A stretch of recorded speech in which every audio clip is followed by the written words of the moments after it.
Nothing fancy. Some chest supported row, some Bulgarian split squat, and some hip thrust isometrics.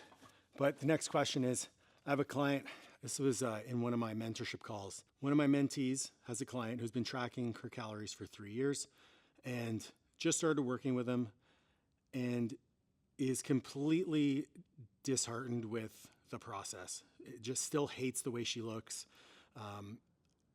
believes that macro tracking is not the answer and wants him to implement a meal plan.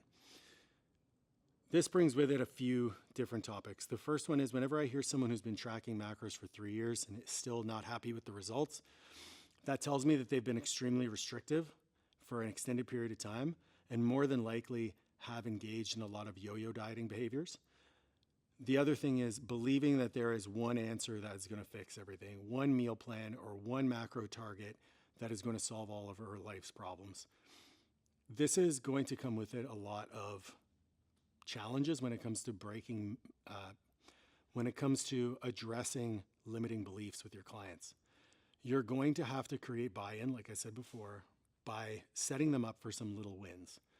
So in this instance, what I would do is a little bit of hiding the vegetables in the spaghetti sauce, so to speak. I would take her current macros and I would build her a meal plan that fits with those macros. And I would do it in a way where she felt like she was eating a ton of food. So prioritizing a lot of food volume, prioritizing high protein and whole food sources of protein, so that the total volume of food is probably much higher than what she would have been doing previously. From there, you would see weight loss 100% because she'd be too hungry to cheat on her diet. And then if she did cheat on her diet, you could explain to her why macros are actually a favorable way to track because they provide you with more flexibility. And then it would allow you to kind of taper in more sustainable approaches to the plan that you implemented in the first place. The key here is going to be education. After about a week, explain to the client, hey, did you know that these macros are the exact same that you've been eating, but we just changed the food types and we implemented more steps and we asked you to drink more water and we taught you how to manage your stress a little bit better and all of the things that go along with healthy lifestyle that impact the way that you respond to a diet. The other key here is that by choosing whole foods, single ingredient whole foods, they're going to be much higher in micronutrients. So there's going to be more vitamins, more minerals, more fiber, so that her digestion will be improved, energy levels will be improved, and more than likely performance will be improved as well. So this is how you, like I said, for that kid who doesn't want to eat his veggies, the mom will grind up the veggies into the spaghetti sauce and say, hey, son, here's some veggies, or here's some spaghetti sauce. There's no veggies in here. This is what we're essentially doing with our clients. We're gaslighting them to some degree, but at a more deeper level, what you're doing is you're creating buy-in through the strategy.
We know that in order to create a caloric deficit, you have to eat less food, less total calories.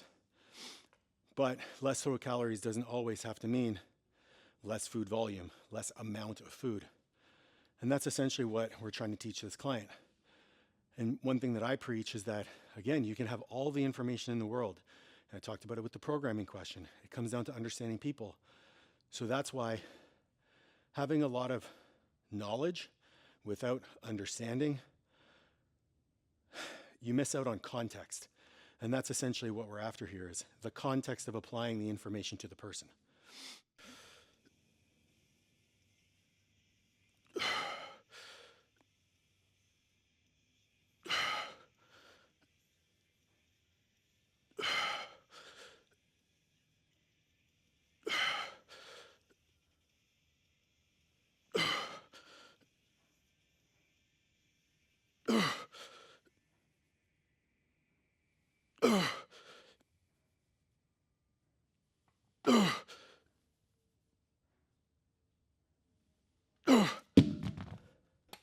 I don't care how strong you get, these fucking suck.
It's doing that little shit. Exposes all your weaknesses. But I set a goal of becoming a better runner, and these are all the things that are going to keep me healthy as I go ahead and do that. I need to get better hip extension, need to get better stability through my glutes, and nothing better than positional tolerance drills with isometrics coupled with strengthening yourself in hip extension with the Bulgarians. Ugh.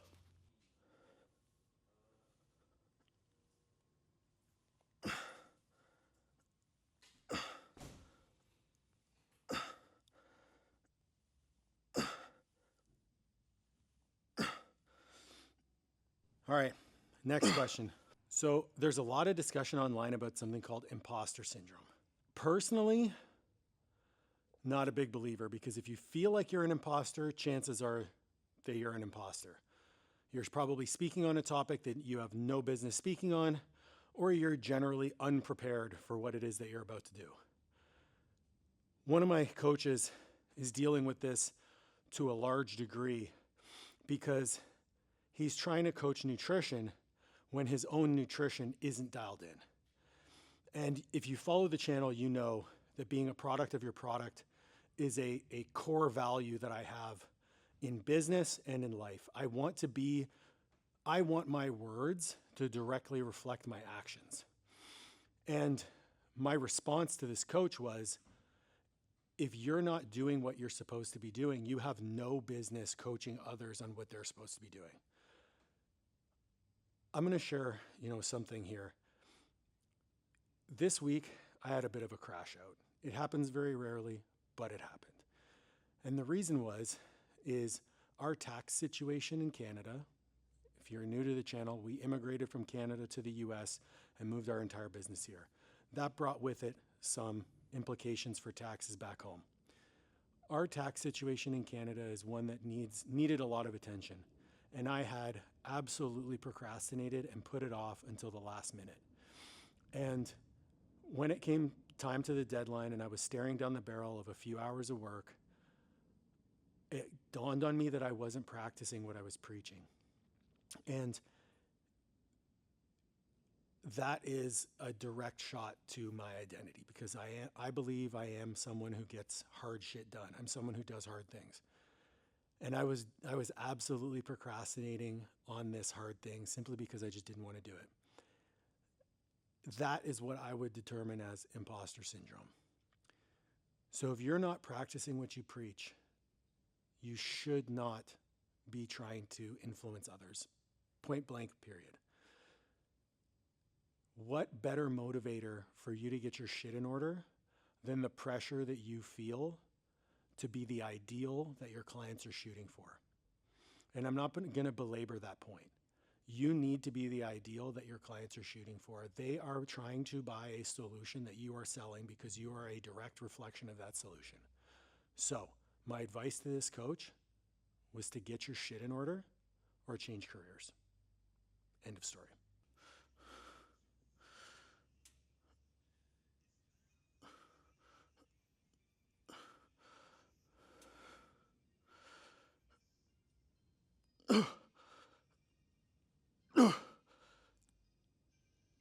Another mentee came to me this week as well, talking about he wants to run ads.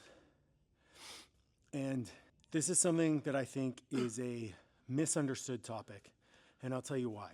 Ads are seen as a very easy way to get views onto your platform and to generate leads for your business. The issue is when someone clicks on an ad, they have to have some place to go and something to do, which requires that you have an infrastructure behind that ad spend. Now, this means that you're going to have a landing page. You're going to have some sort of lead magnet. You're going to have some sort of lead flow where the person opts in with their email address, gets sent a variety of emails with offers within them. You're going to have to track all of these metrics to know where the bottlenecks are. And ultimately, it's a lot of time and energy, and it requires a lot of organization. It is not a shortcut. It is another vertical within your business that you are going to have to track, maintain, and nurture. You cannot just spend money on ads and immediately generate revenue. It doesn't happen. There is a reason why there is an entire industry of marketing specialists that specialize in ad management. We have built our business to where it is today, both Coach's Corner U and Master Athletic Performance, by spending $0 on ads. We have over 200 clients that work with Master Athletic Performance, and I have served over 100 mentees working with Coach's Corner University, along with all of the people who have bought our courses and subscribed to the Education Collective, which will be relaunching soon. Shameless plug. 0 ads. Why? Because our clients sell our coaching for us. We generate so many referrals that we actually had to hire coaches to handle our referral volume. And we do that through incredible service, through incredible engagement, and through getting people results. If you do not have a coaching system that generates you consistent referrals, and you do not have an infrastructure within your business that can support running ads, you are going to be flushing your money down the toilet. In my opinion, I think there should be a minimum threshold of dollars recouped, meaning revenue generated, prior to running ads. You should be able to have, let's say, an additional $1,000 to $2,000 of disposable income that you can invest into creating the infrastructure, writing the copy, filming the videos, doing the lead flow, implementing a dashboard to track all of your metrics. And then you also need the time to do that. But if you're so busy coaching your clients, I guarantee you won't need to run ads because your clients will be generating your leads for you. If you couple that with some great content generation, a podcast, a YouTube channel, an Instagram that is giving value, where you're coaching through your content, something that showcases your superpower, where you have a personal brand that people recognize and trust, you don't need ads to be successful in this space. And that is a hill that I'm willing to die on. You know, I talked a bit about engagement. Next video is going to be taking you through the customer life cycle. It's going to be more of a talking head style lecture video where we'll go over the entire life cycle of a client and how we can better leverage the tools at our disposal to engage and create buy-in from the moment that person is first exposed to your content. I hope this Q&A was valuable for you guys. It was a nice distraction from the otherwise painful workout that we did today. And please make sure that you like, share, subscribe, ring the bell for notifications, and I'll catch you on the next one.